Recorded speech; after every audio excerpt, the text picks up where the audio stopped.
Hi, I've written a novel called The Crossroads, and go ahead and read chapter one here. And if you hear anything strange sounding in the background, it's because I have my two bunny rabbits here in the office with me, and they're kind of bouncing around and, you know, eating their hay. So if you hear like a nom nom nom sound back there, yep, there we go. But so, okay, here we go. First chapter of The Crossroads is Jaynid Gray. That was the day her husband found out the child was not his. All morning they'd been yelling at one another. At first, Ellis was merely enraged and hurled the typical insults into her face. But now he was getting creative in his attempts to antagonize her. He took her head in his hands as if he were going to kiss her, gazed down into her eyes with false passion, and asked, "Why did God make you like this?" She struggled not to say words that couldn't be unsaid. Ellis's furious pacing was bunching up the rug on their hardwood floor. He wasn't a warrior, but he was still a large man who rose almost half a foot above her, and his muscular body stretched the seams of his tailored suit. She left him to storm about the house as she retired to her work chamber. There her armor and sword hung from a rack, and the silence of bookshelves greeted her. She shut the door behind her and took down her blade. It would have been easy for Jaynid to lie to her husband during the past 5 years of their marriage. Their son had her tangled, wild blonde hair, her pale-shot blue eyes, and her skin the color of fresh split wood. He didn't look like his biological or his real father. He looked only like hers. But Jaynid had never deceived Ellis. From the start, she had said she didn't think the child was his. But he'd convinced himself he had to be the true father. He even said he had a dream that confirmed this. The daughter of God herself handed him little Roland, as if the boy were a treasure from high heaven. Jaynid gave up trying to disabuse him of this notion. In fact, if she made it her burden to disabuse him of all his false notions, there would be no end to the task. So she had adopted a tired but loving acceptance of his ways.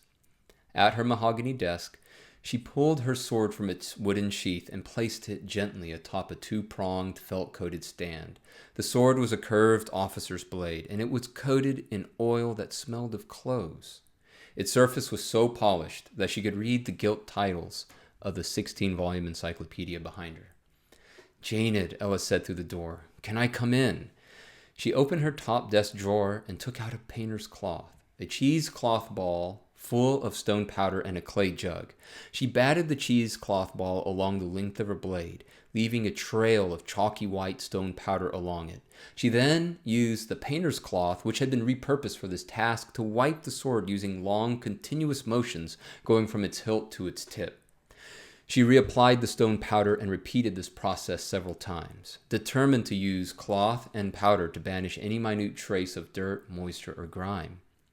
"Jaynid? I'm sorry. I'm calm now," Ellis said. "I found your field notes this morning. I don't normally pry into your business, but with the way things have been..." After several thorough passes up the length of her blade, she tipped a few beads of oil out of the dark gray jug onto a clean spot on the cloth. The autumn smell of clove rose up around her, making her think of feast day and the festival of lights. She gave her saber a fresh coat of the scented oil, only just enough to lend it a gleam when she angled it so that the light of the room's gas lamps hit its mirror-polished edge directly. She didn't want to trap any excess moisture under the oil and up against the forged steel, which would make it susceptible to rust. "I know it wasn't the best decision," Ellis continued, "and I apologize for not respecting your privacy. But at first I just wanted to find a way to maybe help you." Jaynid's grip on her blade spasmed. "Then I came across this entry from before Roland was born. It said, 'Last night was the first time in 2 years.' I looked at the date. I work with numbers all day, Jaynid. I can do the math regarding our son. Your son." She knew exactly which entry he was referring to. It was part of a journal made up of her old healing and combat notes, all written leading up to the Battle of Dalewind Pass. 5 years ago, when she'd first been awarded the sword she now held in her hands, she wrote those entries in a cold, distantly objective tone, the kind often employed to describe the most harrowing of experiences. She had written as if the present were already far away in the past, as if she were already looking back on herself, reflecting on the atrocities that were unfolding before her eyes.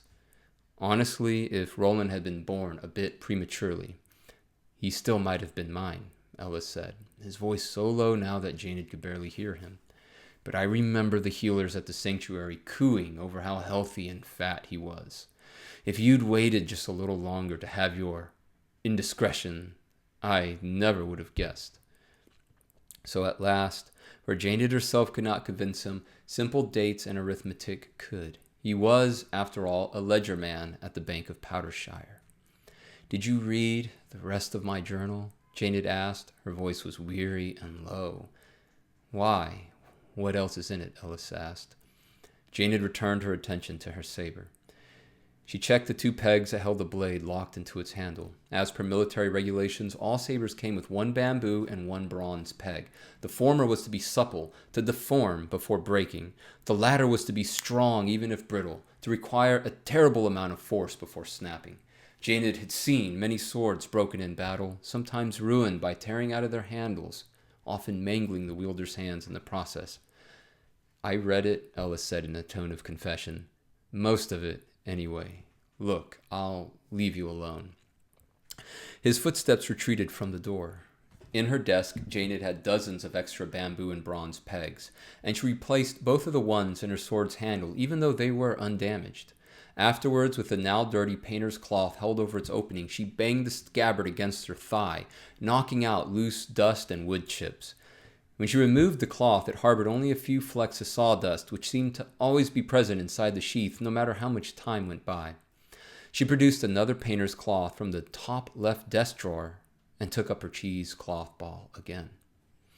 But no matter how much more stone powder she used to clean the blade, or how many times she coated it with oil, the saber could never get any better maintained than it already was.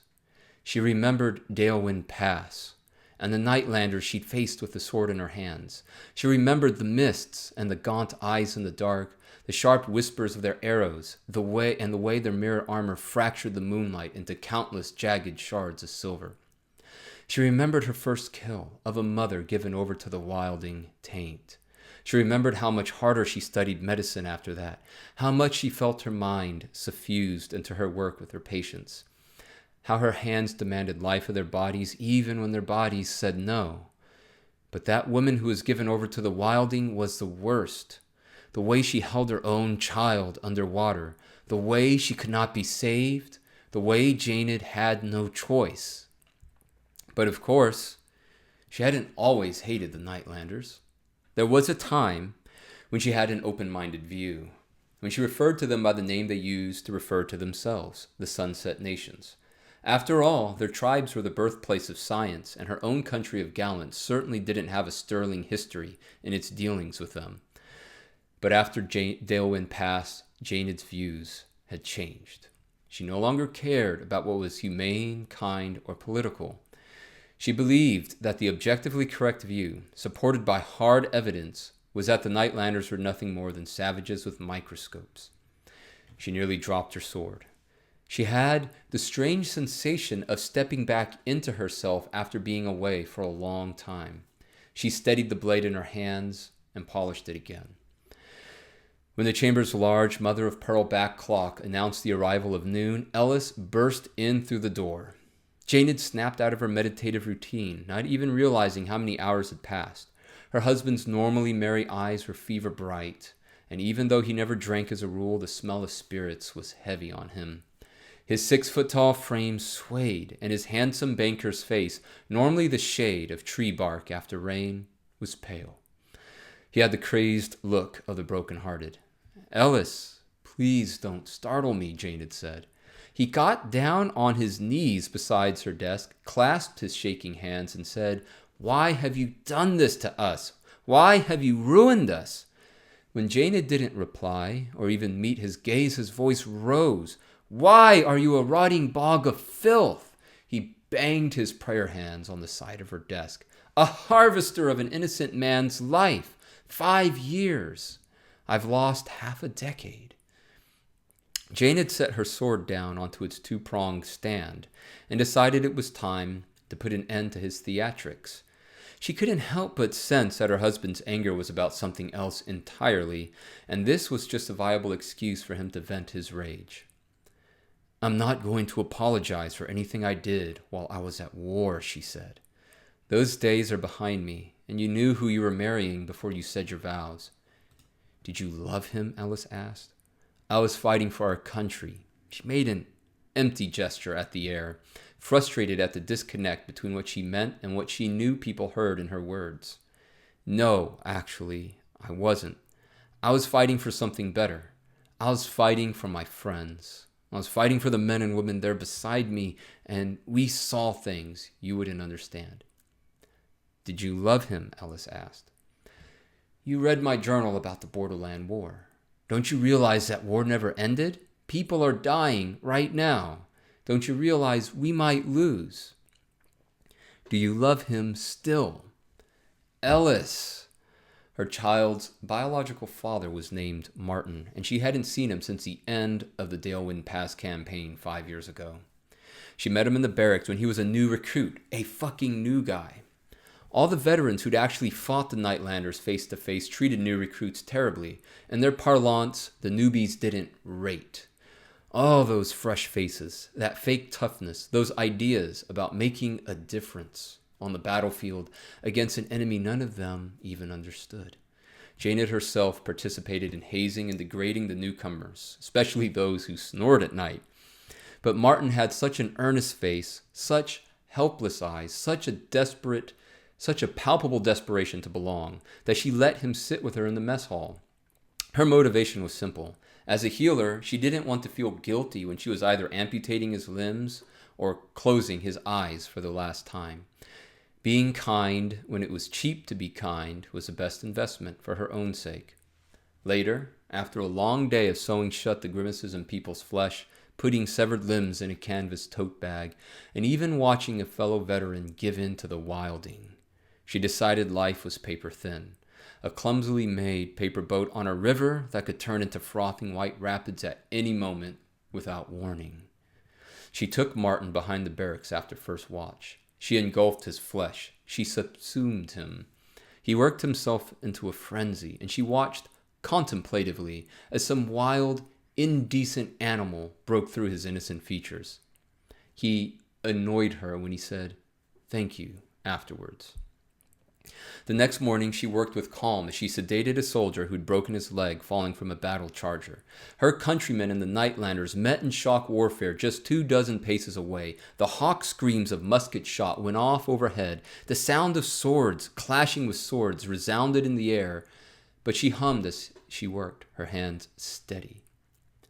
He was a good lay, Jaynid said to her husband. Ellis's face hung slack from his skull. He looked at her as if he no longer knew who she was. She hadn't meant to say that. She hadn't meant to be cruel. Why did those words slip out? It was something she knew her fellow sisters and brothers in arms would understand. Sometimes a gruff bluntness, a total directness was necessary in order to bear the artifice of civilian life. Civilian life, with its total lack of true context, that high-level desperation over nothing there in her beloved's pathetic face. She wanted to crush that sad little face like a mercury bulb. The only alternative was to provide that face a real reason to be so pathetic. So she put his small emotions a touch more in the context of the great wide cruelty of the world. A world whose underlying laws weren't ones of justice and virtue, but passive, random chance.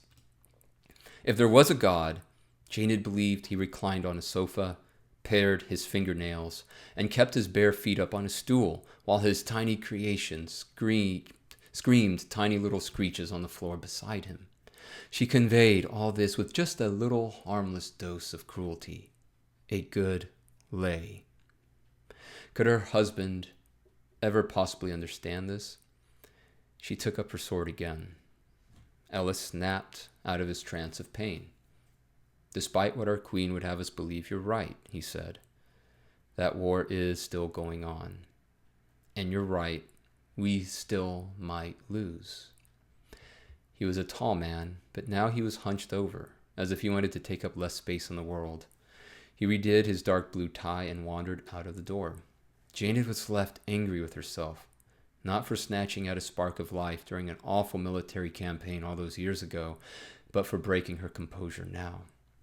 She usually comforted herself with the thought that no matter how bad civilian life got, it could never compare with watching human beings succumb to the wilding. The way they remembered horrifying things they never lived as their eyes became the color of sun glinting on barbed wire. The way their joints cracked while their muscles contorted into impossible angles. The way their lips receded far past their gum lines and froze in place, making them look constantly hungry, constantly filled with indecent longings. No, nothing was worse than this. But just then, she heard her son crying in the next room. So that's the end of chapter 1. Thank you for listening, and if you like this, please let me know in the comments section below, and I'll keep making more recordings. And also, please subscribe to my channel. Thank you.